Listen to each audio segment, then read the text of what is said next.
안녕하세요. 잘하는 공부, 잘 나가는 공부방 잘공입니다. 오늘은 일요일이거든요. 일요일인데 저희 동네 중학생들 기말고사가 곧 다가오는 관계로 일요일날 제가 아이들을 보강을 하거든요. 그래서 미리 나와서 청소도 좀 하고 미리 세팅을 하느라고 일요일날 이렇게 공부방을 오픈하게 되었는데, 아이들이 오기까지 시간이 좀 남아서 여러분들과 함께 소통을 하고자 영상을 이렇게 제가 켰거든요. 저의 구독자 선생님께서 이런 댓글을 남겨주셨어요. 선생님, 제가 공부방 창업을 하려고 하는데 공부방 창업을 했을 때 선생님의 학벌과 선생님의 학사 이력이 그만큼 중요한가요? 라고 여쭤보셨더라고요. 그의 질문에 대해서 제가 짤막하게 답변을 드렸는데, 제가 이 부분에 대해서 여러분들과 이야기를 나누고 싶어서 영상을 촬영하게 되었습니다.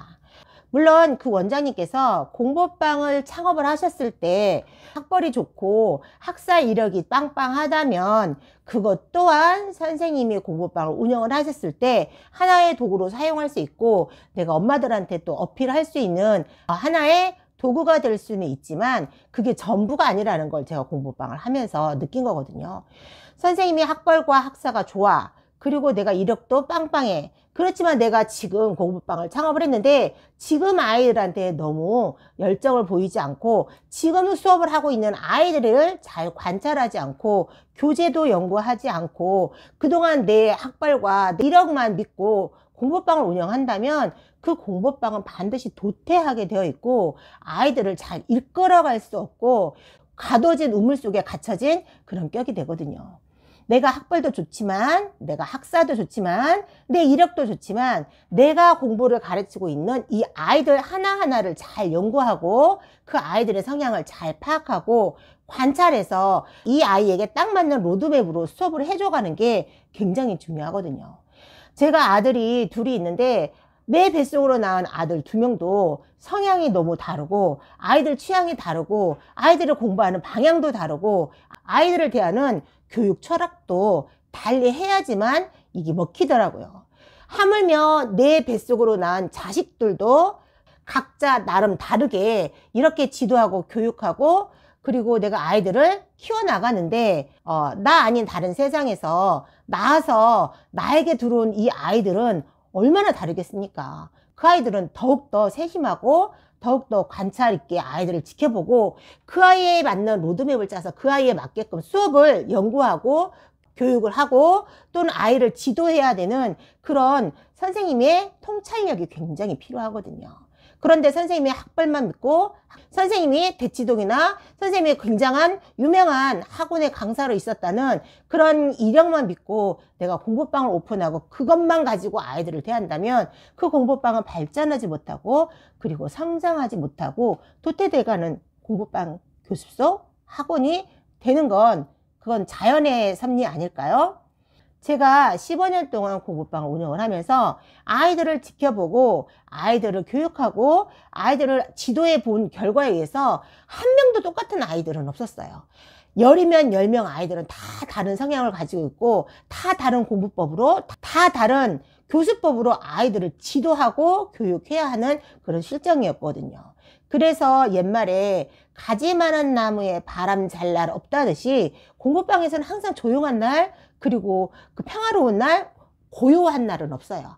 그 아이에 맞는 공부법이 뭐가 있을까? 다른 아이한테는 잘 습득하고 잘 체득해왔던 이 교수법이 분명히 다른 아이는 이 교수법이 맞지 않거든요.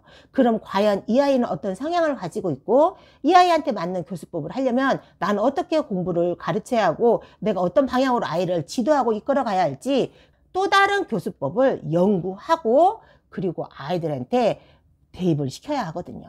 이게 공부방을 잘 운영하는 데 있어서 제일 중요한 것 같아요. 저희 동네에도 중학교, 고등학교를 위주로 하는 공부방이 있거든요. 엄마들이 너도 나도 할 것 없이 그 공부방을 가기를 원하지만 그 공부방 가기가 쉽지 않아요. 그런데 그 공부방은 뭐가 그렇게 잘 될까? 그 공부방은 무엇이 과연 차별화이고 어떻게 지도하길래 저렇게 엄마들이 줄을 서서 선호할까라고 제가 관찰했을 때 그 공부방엔 특별한 것이 없었어요. 그 선생님이 가르치는 공부방이 특별한 게 아니고 그 선생님의 교수법 학습이 잘 형성되어 있는 게 아니고 그 선생님의 주변 환경이 너무 좋은 환경에 그 선생님이 쌓여 있더라고요. 남편이 우리 동네에서 좀 그렇게 좀 잘하는 고등학교 영어 선생님이야. 그리고 그 선생님의 아들들이 굉장히 잘 돼서 의대를 갔어. 그러다 보니까 이 배경 설정으로 인해서 이 공부방이 잘 된 거예요. 왠지 내가 그 공부방 가면 우리 아이도 의대를 갈 것 같아. 왠지 내가 그 공부방을 가면 그 남편이 영어 선생님이라는데 내 아이를 좀 잘 봐주지 않을까? 내 아이도 그 학교 학생인데 내 아이를 좀 더 신경 써서 봐주지 않을까? 그 선생님의 남편이 고등학교 영어 선생님이라는데 내 아이를 좀 더 고등학교 성향에 맞춰서 잘 지도해 주지 않을까? 라는 그런 기대 심리에서 엄마들이 몰리기 시작하는데 이 선생님은 이 주변 환경에 의해서 이 공부방이 잘 되는 걸 모르시고 이 주변 환경만 보고 아이들을 무시하고 부모도 뭐 함부로 하고 말도 그냥 퉁퉁 내뱉고 뭐 얘기를 할 때도 나의 자만심에 쌓여서 다른 사람을 없이 여기고 아이들을 관찰하지 않고 내 교수법에 대해서 연구하지 않고 공부하지 않고 노력하지 않으니까 이 공부방은 처음에는 막 붐이 일어나서 줄 서서 갔는데 5년이 지나고 10년이 지난 지금 이 시점에서 들려오는 소리는 공부방에 사람이 없어요 라고 얘기를 들리더라고요. 아, 그렇구나. 공부방은 내 주변 환경에 의해서 내가 운영이 되는 게 아니고 내 학벌, 내 학사, 내 이력에 의해서 공부방이 잘 상행하고 발전하고 운영이 돼가는 게 아니고 내가 연구하고 내가 관찰하고 내가 가르치는 아이들 하나하나를 잘 보살피고 아이들을 잘 꿰차고 있어야지만 공부방이나 교습소, 학원이 잘 운영이 되고 성장하고 크게 발전이 될 수 있구나라는 생각을 제가 했었던 적이 있습니다. 여러분들은 이런 실제 상황에 대해서 한번 생각해 보실 필요가 있을 것 같아요. 제가 책을 통해서 들은 실제 이야기인데 어느 한 지역의 학교가 폐교하기 그런 직전까지 갔을 때 한 교장 선생님은 이 기발한 아이들을 발상을 했다고 해요. 새로 부임한 그 선생님에게 그 교장 선생님은 이렇게 말을 하는 거예요. 우리 학교가 폐교가 되기 일보 직전이지만 우리 학교에는 아주 유능한 학생들이 있다. 그런데 그 유능한 학생들을 선생님이 잘 지도하고 잘 관찰해서 선생님만의 지도법으로 이 아이를 잘 성장시키고 발전시킬 수 있다면 우리 학교는 폐업하지 않을 수도 있다. 그러니 우리 학교에서 제일 유능하고 이 아이들이 전교에서 그런 우수성을 받은 아이들을 선생님한테 배분해 줄 테니 선생님 한번 잘 이끌어 가 보시기를 바란다 하면서 아이들 몇 명을 선별해서 새로 부임한 선생님의 한 반을 꾸려줬다고 해요. 이 선생님이 굉장히 책임감이 컸겠죠. 의무감도 크고. 그래서 선생님이 매일 연구하고 매일 관찰했답니다. 아이들이 어떤 성향을 가지고 있지? 아이들이 어떻게 공부하고 있지? 이 아이들을 어떻게 지도하고 어떤 교수법으로 아이들을 탁월하고 특별하고 아이들을 잘 이끌어갈 수 있을까? 매일 연구하고 매일 관찰하고 매일 아이들과 함께 했다고 합니다. 하물며 학교뿐만 아니라 집에 와서까지 아이들을 불러들여서 공부를 가르치기도 하고 집에 와서까지 아이들과 서로 소통하고 선생님이 연구를 끊임없이 하셨다고 해요. 1년이 지나고 2년이 되었을 때 정말 이 아이들이 우수한 특별한 학생으로 발전하고 성장이 되었다고 합니다. 이 선생님이 아이들을 지도하고 관찰했을 때 어떤 아이는 좀 맹한 거예요. 아무리 가르쳐도 못 알아듣고 아무리 설명해도 못 알아들었을 때 이 선생님은 이 아이에 대해서 어떻게 생각하냐면 아이가 왜 이렇게 멍청하지? 아이가 왜 이렇게 못 알아듣지? 아이가 왜 똑똑하다고 천재성이 있다는데 내가 본 아이는 영 왜 이렇게 아닌 거야? 왜 이렇게 멍청하고 왜 이렇게 못 알아듣는 거야? 하고 선생님이 실망한 게 아니라 이 아이는 천재성이 있어. 이 아이는 굉장히 우수하다 했어. 그런데 오늘은 무슨 일이 있었을 거야. 천재성이 있는 이 아이가 오늘은 컨디션이 안 좋은가 보구나. 그럼 내가 이 아이한테 좀 더 쉽게 어떻게 설명하지? 내가 어떻게 이 아이에게 잘 습득할 수 있는 학습법을 어떻게 아이들을 이끌어갈까? 하고 고민하고 이 아이에 대해서 다시 맞춰서 그 교수법을 개발하고 공부했다라는 거예요. 그리고 또 아이를 가르치다 보면 아이가 선생님이 기대치만큼 잘 안 따라올 때가 있잖아요. 그럴 때 이 선생님은 아이들을 도대체 왜 이렇게 불량한 거야? 애들이 다 왜 나한테 온 애들이 이렇게 다 멍청한 거야?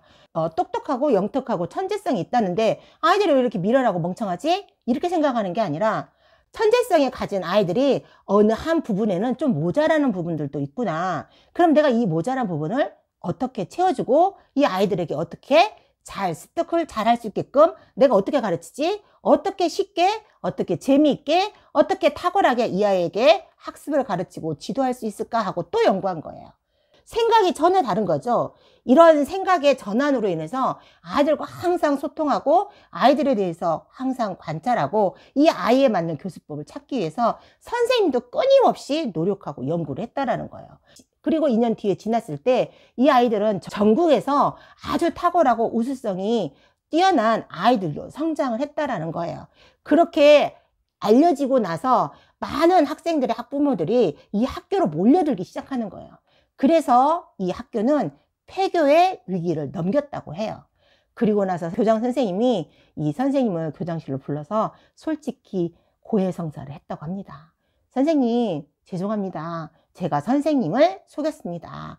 제가 드린 아이들은 이 학교에서 전교에서 우수하고 천재성이 있는 아이들을 선생님한테 드린 게 아니고 우리 학교에 남아있는 아이들 중에 평범한 아이들을 무작위로 그냥 이렇게 뽑아서 선생님한테 드린 거였지만 선생님이 연구하시고 노력하시고 선생님이 특별한 교수법을 개발하셔서 우리 아이들을 이렇게 잘 지도해 주신 결과로 우리 아이들이 깊은 성장을 하게 되었습니다. 그러므로 인해서 학부모님들이 우리 학교에 오겠다고 너도 나도 할 것 없이 신청자가 몰리고 있습니다. 선생님께 심심한 감사를 표현합니다 라고 교장 선생님은 말씀하셨다라는 거예요.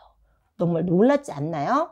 이렇게 평범한 아이일지라도 미련한 아이일지라도 머리가 좀 안 따라주는 아이일지라도 선생님이 아이를 어떻게 생각하고 어떻게 사고를 하고 선생님의 사고를 살짝 변환해서 이 아이를 특별하다 생각하시고 잘 관찰하시고 아이에 맞춘 교수법, 아이의 로드맵에 맞춘 학습법을 연구하시고 개발하시고 노력하시고 아이를 관찰하신다면 그 동네에서 굉장히 유명한 공부방, 또 교습소, 또 학원이 되지 않을까요?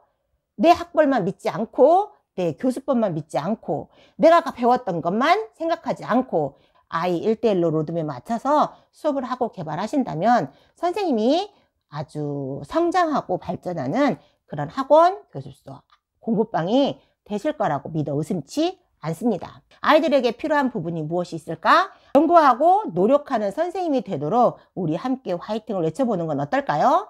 오늘 또 아이들을 위해서 고군분투하시는 선생님들을 응원합니다. 오늘도 화이팅!